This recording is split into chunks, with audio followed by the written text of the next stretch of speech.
বাংলা ভাষায় একটা কথা আছে, বলে যার নুন খায় তার গুণ গাইতে হয়। এখন বাংলাদেশ যারা লবণ উৎপাদন করে তাদের গুণ না গেয়ে তাদের যদি বদনাম করে তাহলে এটা হবে নিমক হারামি।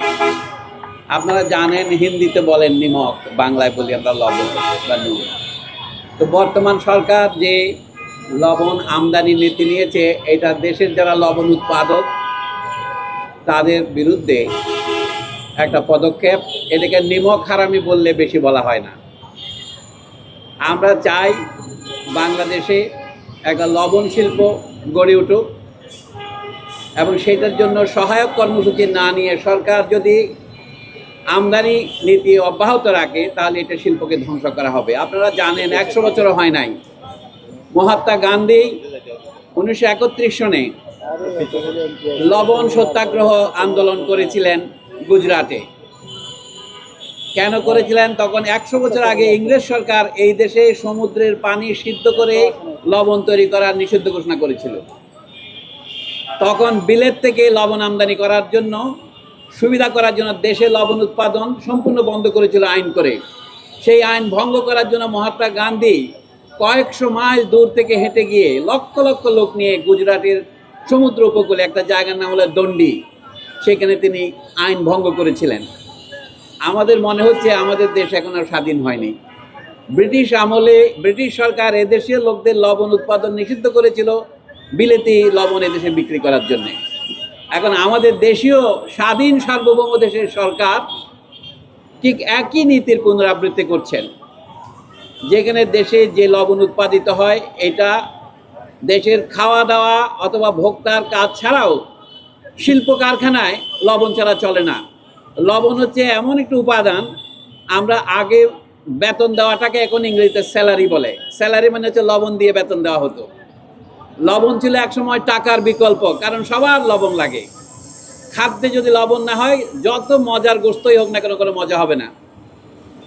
কাজে এই সর্বজন সম্মত লবণ যদি দেশে উৎপাদনের মতো আমাদের এত সহজ উপায় আছে, আমাদের শুধু লক্ষ লক্ষ লোকের কর্মসংস্থানের প্রশ্ন হচ্ছে না, সারা দেশের চাহিদা মেটানোর মতো লবণ আমরা তৈরি করতে পারি এবং জাতীয় অর্থনীতিকে সমৃদ্ধশালী এবং অর্থবহ করার জন্যে আমাদের শিল্প কারখানার বিকাশের পথে লবণ হচ্ছে অপরিহার্য।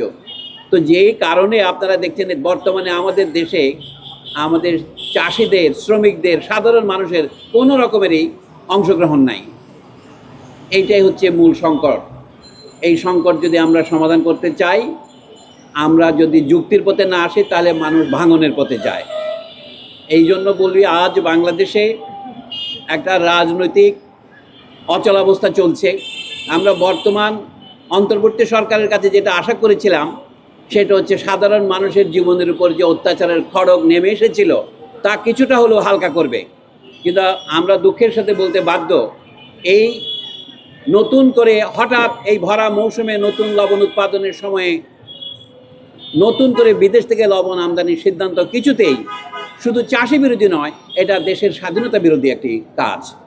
দেশে যদি শিল্প বিকশিত না হয় আমরা পরনির্ভরশীল থেকে যাব। একদিন স্বপ্ন দেখেছিলাম আমরা বাংলাদেশ একটা স্বাধীন সার্বভৌম রাষ্ট্র হবে। আমরা স্বপ্ন দেখেছিলাম এদেশের মানুষ না খেয়ে থাকবে না।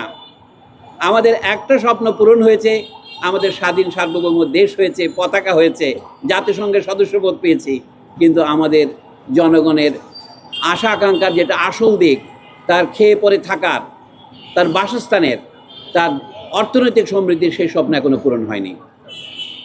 কাজে আমি একটা কথাই বলবো, এখানে আন্দোলন করতে যারা এসছেন তারা সুদূর কক্সবাজার থেকে, চকরিয়া থেকে, মহেশখালী থেকে, কুতুবদিয়া থেকে এসেছেন। কিন্তু এই আন্দোলন, একটা কথা আমি যোগ করতে চাই, আপনারা যা বলেছেন, এটা শুধু কক্সবাজারের আঞ্চলিক আন্দোলন নয়, এটা বাংলাদেশের জাতীয় শিল্প বিকাশের আন্দোলনের একটি অংশ। এটা বলে গেলে চলবে না। বাংলাদেশে কি আধুনিক শিল্প প্রতিষ্ঠিত হবে?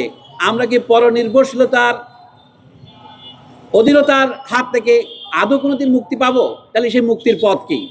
আমরা জানি লবণ একটা মিশ্র শিল্প। আমরা কথায় কথা লিখেছি লবণ চাষি, তার মানে এটা কৃষির অন্তর্গত। আবার একই সাথে আমরা বলছি লবণ শিল্প, তাহলে এটি শিল্পের অন্তর্গত।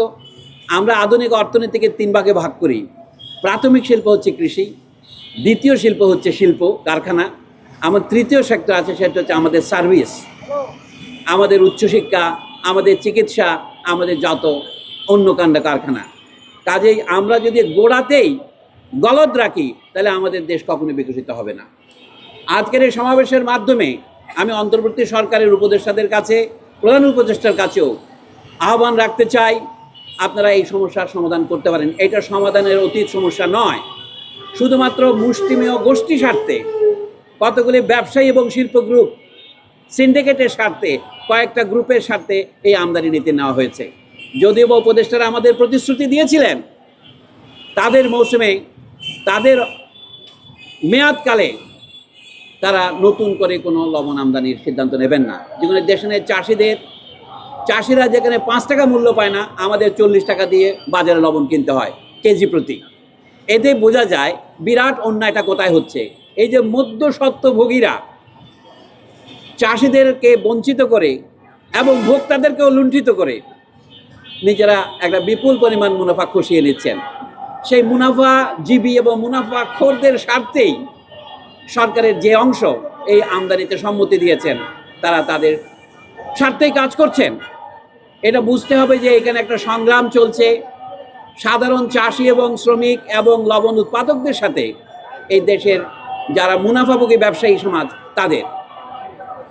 এখন সরকার কি দেশের মানুষের প্রতিনিধিত্ব করবে, না মুষ্টিমেয় সংখ্যালঘু মুনাফাখোর ব্যবসায়ীদের স্বার্থ লঙ্ঘন করবে, এটা রক্ষা করবে? এটাই হচ্ছে মূল কথা।